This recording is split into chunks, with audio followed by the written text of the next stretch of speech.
écoutez Culture Média sur Europe 1, 10h, 11h30 avec Thomas Hill et votre invité ce matin, Thomas. Oui, je reçois ce matin un animateur, comédien et désormais danseur. Sur un American Smooth, Philippe Lelouch et sa partenaire Katrina Patchett. Philippe Lelouch, première célébrité à quitter cette saison Danse avec les stars. Est-ce que vous vous êtes remis de cette soirée ? Ah bah oui, très bien. Oui. Ouais. Vous y attendiez à cette élimination ? Pas forcément là, mais bon, je savais bien que j'allais pas tenir 15 prime. Hein. Compte tenu du niveau des autres et du mien, je savais que ça allait être compliqué. Mais bon, bah voilà, je suis sorti le premier.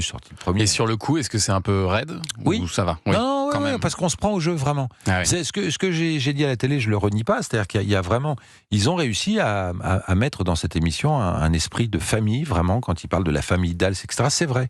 Les danseurs, les danseuses, les participants, tout le monde s'aime bien. On vit ensemble, parce que il y a à minima 4 heures d'entraînement par jour, donc souvent on déjeune ensemble, on se voit le soir, etc. Il y a un truc. Vous souffrez ensemble, surtout. Et il y a une souffrance, mais c'est là où moi j'ai découvert et j'ai appréhendé ce que pouvait être la difficulté du métier de danseur ou de danseuse. Ah ouais, c'est fou. Très exigeant. Ouais. Oui, plusieurs m'ont dit il n'y a pas un muscle de notre corps qui nous a pas fait souffrir. C'est vraiment, c'est un métier excessivement difficile, très long, et avec tout un tas de paramètres qu'il faut retenir, les pas, la grâce, le sourire, les machins. Enfin, vous avez découvert de nouveaux muscles ? Non, mais j'ai eu mal. Ouais. On a tous eu des courbatures. Vous avez vraiment souffert. Ouais, tu souffres. Ouais. Oui, parce que c'est intensif. Il faut y aller, mais c'est génial. Et alors, d'ailleurs, j'ai trouvé vos collègues très solidaires, parce qu'à votre dernière danse, ils sont tous venus vous entourer. Persuadés que j'aurais une bonne note, ils étaient tous contents pour moi, etc. Bon, mais c'est assez beau quand même, parce qu'on se dit, ok, bon, c'est de la télé, tout ça, c'est du show, non, mais quand même, il y a un truc vrai là-dedans. Oui, mais vraiment. Je vous le dirai aisément. Ouais. Il y a vraiment, c'est pas fin, ça, c'est pas truqué. Après, c'est peut-être plus dur pour votre partenaire, Katrina Patchett, qui a gagné la première saison, mais qui pour la 5e fois part en premier là. Pour elle, j'imagine que ça devait être aussi un peu dur après la soirée. Je sais pas. Je pense que d'abord, elle a un talent fou comme danseuse, et puis elle a été championne dès l'âge de 4 ou 5 ans, je crois. Donc c'est pas, elle a conscience de ce qu'est. C'est l'historique. Hein, ça fait 15 ans qu'elle y est. Donc elle a l'habitude. Moi, j'étais un peu désolé pour elle. Elle riait, elle me disait t'inquiète pas, tout va bien. Ouais. Et le jury a dit que vous aviez fait de grands progrès, Philippe Lelouch, par rapport en tout cas à la précédente prestation. Après, c'est vrai que vous partiez d'assez loin en danse. Est-ce que vous avez eu l'impression de progresser quand même ? Ouais. Oui, bien sûr, parce qu'on fait tout pour. Alors, c'était pas des progrès de voilà, je suis arrivé ceinture blanche, hein. Donc, là, j'étais pré-jaune. Pré-jaune, voilà, c'est ça. Il y avait pré-jaune. Mais comme il y a déjà des ceintures marron, voire noires qui dansent, c'est forcément. Et vous allez danser encore dans la vie privée ? Ça, je sais pas si je vais pousser jusqu'à danser, mais ça m'a donné des idées de spectacle, en tout cas, ça, c'est sûr. Ouais. C'est-à-dire ? C'est-à-dire que moi, j'aime particulièrement la comédie musicale, et je pense qu'il y a un truc à faire. Ah oui, donc il y aura peut-être une suite à cette expérience. Et alors l'histoire retiendra quand même que votre dernière danse, Philippe, était sur une belle chanson d'Amir où il chante ça. Et je voudrais que ça dure longtemps. Je voudrais que ça dure longtemps.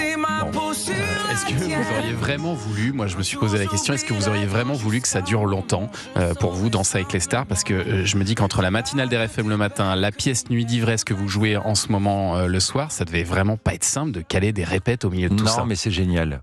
En fait, c'est toujours le même principe. Plus on en fait, plus on a envie d'en faire. Et c'était pas trop là ? J'y arrivais. Voilà. Ça a été compliqué en février, au moment où je répétais la pièce. Et où je devais en plus répéter Dals. Là, ça a été très compliqué, ce qui explique d'ailleurs ma performance plus que très médiocre sur la première danse, c'est que je m'étais entraîné moins que les autres, puisque j'avais en même temps les répétitions de théâtre.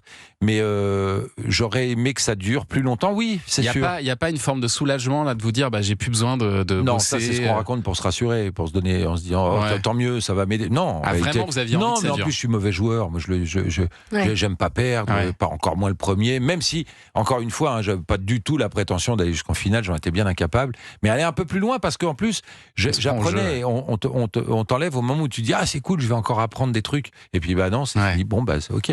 Et alors financièrement, j'imagine que plus on reste longtemps, plus on gagne dans cette histoire. C'est comme ça que ça marche normalement. C'est comme ça que ça marche. Mais alors vous devez être sacrément quand même soulagé. Moi je me dis toutes ces répètes physiquement, ça devait être costaud. Si un de vos amis vous dit demain, on me propose de faire Danser avec les stars, mais je suis nul en danse, est-ce que tu me recommandes d'y aller ? Vous dites quoi ? Carrément, oui, il faut y aller. Vous encouragez. Il faut y aller, c'est un truc génial. Et puis au-delà de ça, il y a quand même, ça fait partie de notre métier, c'est du show. Moi, c'est un des derniers shows à ma connaissance, qui existent à la télévision. C'est-à-dire que où les artistes vont... Moi, j'ai été fasciné quand j'étais môme des Maritiers, Gilbert Carpentier, j'adorais ça, et je trouvais cette période bénie, puisque il me semble qu'il n'y avait aucun snobisme. Alain Delon chantait avec Dalida, Carlos se déguisait en bonhomme de neige, enfin voilà. Et les mecs y allaient volontiers parce qu'ils faisaient leur métier, c'est-à-dire on va donner du spectacle. Et moi, je trouve que c'est génial de pouvoir donner ça aux gens. Et ça, c'est quand même un des derniers shows, on peut reprocher ce qu'on veut à l'émission, mais c'est un spectacle. Pour le coup, c'est vrai que c'est un spectacle qui a vraiment... Alors oui, c'est vrai que ça a vraiment de la gueule, et on sent qu'il y a des moyens qui sont mis sur la table pour faire ce show. Tristan Carnet, qui est le réalisateur, est vachement doué, ça bosse énormément, il y a une ambiance de travail qui est folle. C'est un gros show. Et alors, il y a peut-être un truc qui va pas trop vous manquer en revanche, c'est la deuxième partie de soirée. Non, voilà, ça, non. On réécoute votre sortie magistrale vendredi soir, il était 1h20 du matin. C'est bien, ça dure pas longtemps ce prime. Parce que tous, autant on est contents, parce qu'on va vous dire la vérité quand même, tous ici, là, on est hyper contents de danser et tout. La deuxième partie, ça nous fait yesh.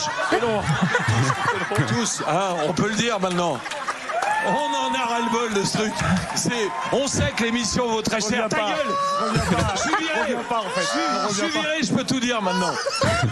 Franchement, ça c'est bien, parce qu'on sentait que ça venait vraiment du cœur. Oui, alors il y a toujours ce désir chez moi de faire le clown, à un moment. Et puis, c'est-à-dire que pendant 2 heures, t'attends ton tour pour danser, tu parles pas, tout d'un coup on te donne le micro, tu fais allez, on y va là. On y va. Voilà, vous n'aviez pas prémédité ça? Pas du tout. Non, mais c'est vrai que la deuxième partie, alors, encore une fois, ne prenez pas mes propos comme ils sont pas du tout méprisants pour les équipes techniques ou tous ceux qui bossent là-dedans, évidemment pas.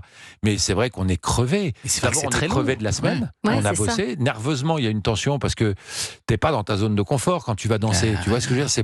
C'est pas va jouer un texte que tu connais, etc. Là, donc t'attends ton moment, t'es tendu, etc. Et la semaine relâche vraiment au moment où ils te donnent les notes, les trucs, et tout d'un coup on te dit non, il y a encore 1 heure à faire l'historique de Dals où on a vu machin. On s'en fout.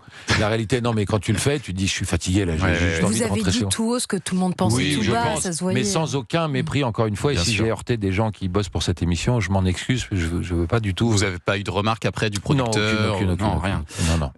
Et alors, ça va vous dégager du temps, Philippe Lelouch, pour votre pièce, Nuit d'ivresse, célèbre pièce signée Josiane Balasco, que vous jouez en ce moment aux côtés de Catherine Jacob, au Théâtre de la Madeleine.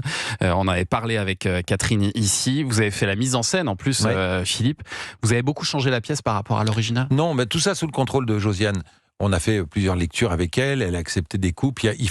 Forcément, c'est une pièce des années 80, il fallait la moderniser un peu, la raccourcir sensiblement, parce que c'était très long, ça aurait été un peu plus de 2 heures. Là, vous faites 1h30. On fait 1h30, et puis il y a des petits trucs, des petits changements, mais mon Dieu que c'est bien écrit. Enfin, je veux dire, la pièce, elle est... Je pense qu'aujourd'hui, elle aurait eu beaucoup plus de mal à l'écrire, parce qu'il y a des propos qui sont très pas de 2026. Ah oui. Oui, il y a des moments très politiquement incorrects. C'est une femme qui les a écrits, tant mieux, parce qu'il y va, Jacques Belin.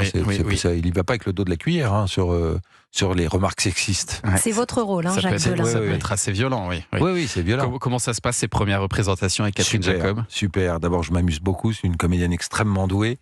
Non, on s'amuse. Elle apporte une autre couleur que Josiane.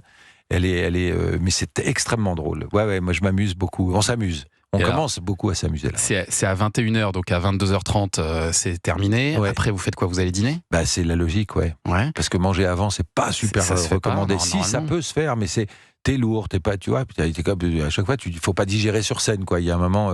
Mais donc, vous vous couchez à quelle heure alors, Philippe? Je me couche en général, je me couche vers les minuit et j'essaye de dormir avant 1h du matin. Wow. Parce que le lendemain, vous avez la matinale des RFM. Et là, je me lève à 4h30. Oh là là, mais quel enfer! C'est quand même très très dur. Mais non, c'est pas l'enfer. Je vais vous dire, l'enfer, c'est de ne pas travailler. Évidemment. Quand t'es un acteur, l'enfer, c'est de ne pas bosser. Non, mais vous êtes très heureux, certes, mais physiquement. Oui, mais il faut que ça suive. Là, par exemple, maintenant que je n'ai plus Dals, je peux aller dormir l'après-midi. Un peu l'après-midi. Ce que je pouvais pas faire avant. Mais franchement, je le dis, je suis le plus grand feignant que la Terre ait jamais porté. Vraiment, j'ai une appétence pour rien foutre. Quoi. Oui, je suis un feignant contrarié, mais quand on est comme ça sur le feu, il y a quelque chose de jubilatoire. Vraiment, On est entraîné par le Une truc. matinale que vous présentez aux côtés de Caroline Iturbide qui, elle, vient d'avoir un bébé, donc elle doit aussi passer des courtes nuits. Là, vous faites une belle équipe. Hein, on fait une belle équipe. Mais on se marre bien. Même quand on dort pas beaucoup, on se marre bien. Et vous marrez bien et c'est un plaisir de vous écouter le matin. Merci beaucoup, Philippe Lelouch. Merci à vous de m'avoir reçu.